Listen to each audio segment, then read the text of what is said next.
Hi everyone, this is Mr Neel Raithatha, also known as the Wax Whisperer. Thank you for joining me in my latest video. So the patient who was originally seen at another clinic local to them, and they attended an earwax removal appointment, and unfortunately they weren't able to remove the blockage from either ear, and they advised the patient to return in a fortnight's time after using some more drops. The patient wasn't really satisfied because they were really struggling with their ears and their hearing, and they don't think they would have been able to cope for another 2 weeks in the condition that his ears were in. And so they found me on YouTube, arranged an appointment the following day, and we got the patient in. And this is their worst right ear. This is the one that the patient felt was the person that they saw was a bit rough with, and you'll see at the end it's a bit tender around the edge.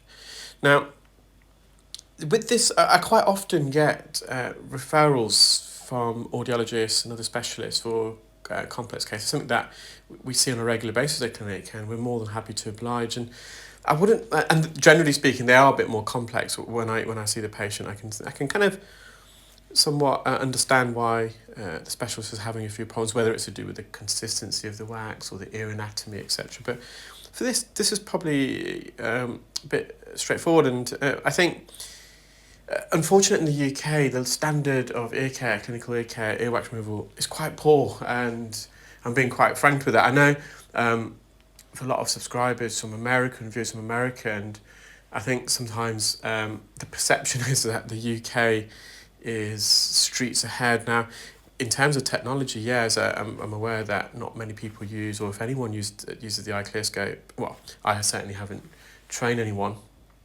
in the States as of yet, and hopefully that will change. We've got some big plans. But I think the perception is from some of the viewers that the UK, it's really high levels of care, etc. I think it's a bit of a postcode lottery, unfortunately, and that's in part because, believe it or not, earwax removal in the UK is not really regulated. It's a bit like fillers and Botox, and I think that's changing, or it's meant to be changing for a few years. I don't think it's quite there yet, but quite simply anyone can, as long as they don't pretend to be someone that they're not, so they can't claim that they're a doctor or a nurse or an audiologist, as long as the patient that they're treating is aware that they're not and they got their consent. There's nothing really illegal about it in the UK, and I think for this level of wax, I think it's pretty straightforward. It's just a bit of perseverance, a suction really. I wasn't really, even at that stage, if they could have left the ear at this stage, the patient's symptoms were alleviated by now, so even this would have been more than adequate.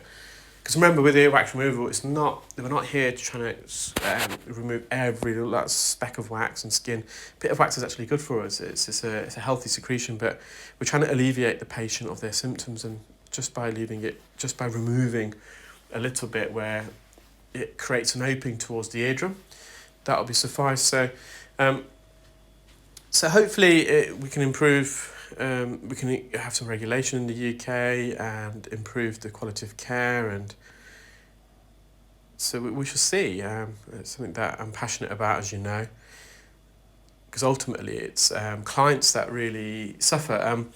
For example, the iClearscope endoscope that I'm using here, we've got umpteen people that have just brought it, and without even being trained in using it, and as audiologists like myself, we never have been trained as part of our core training as an audiologist to use an endoscope. So it's a completely new skill for me, and I was under the tutelage of an ENT surgeon for a couple of years just to get hands-on, and before I even started training myself. But and it's worrying, as we do tell the individuals prior to purchasing, we stress the case that you need training to do this.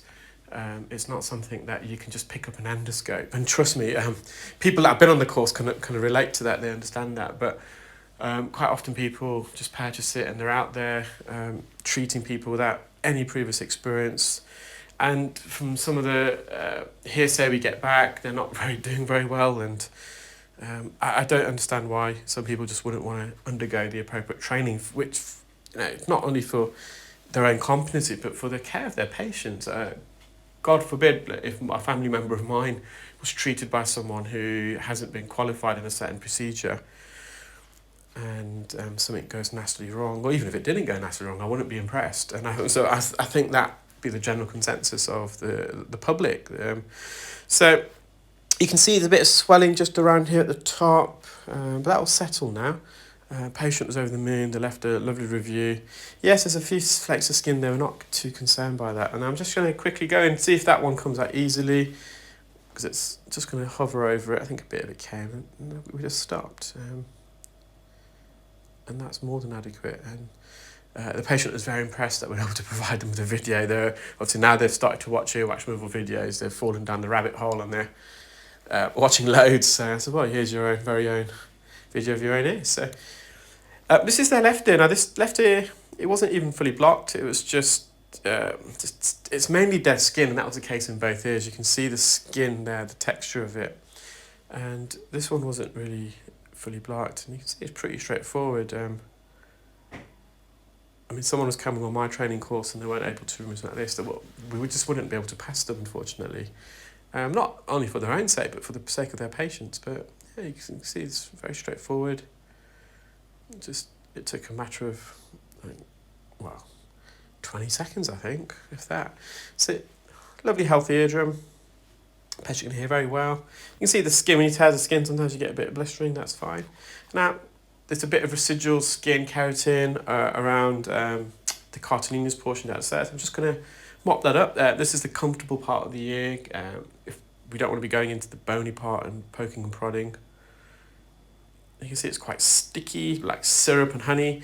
And I'm going to use a Jobson horn in a minute just to hover over the surface, just to remove any sticky wax that it's going to come out easily, so you can see there. And just being careful not to insert the Jobson horn too far beyond the cartilaginous portion. I've just turned the Jobson horn horizontal there, just to kind of get underneath the sticky keratin, trying to lift it up.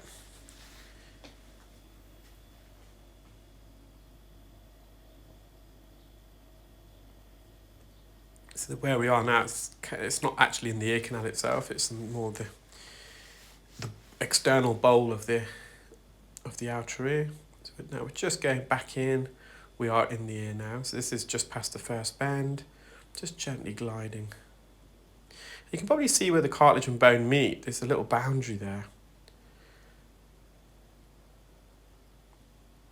Nice healthy eardrum. Well, I hope you enjoyed that video, guys. Do stay tuned. I've got loads of cool videos to upload in the next days and weeks ahead. And if you haven't already, please feel free to tune into the Clearwax YouTube channel, where I generally upload more wax scope videos. Take care. Remember, be nice, be kind. Thank you. Bye.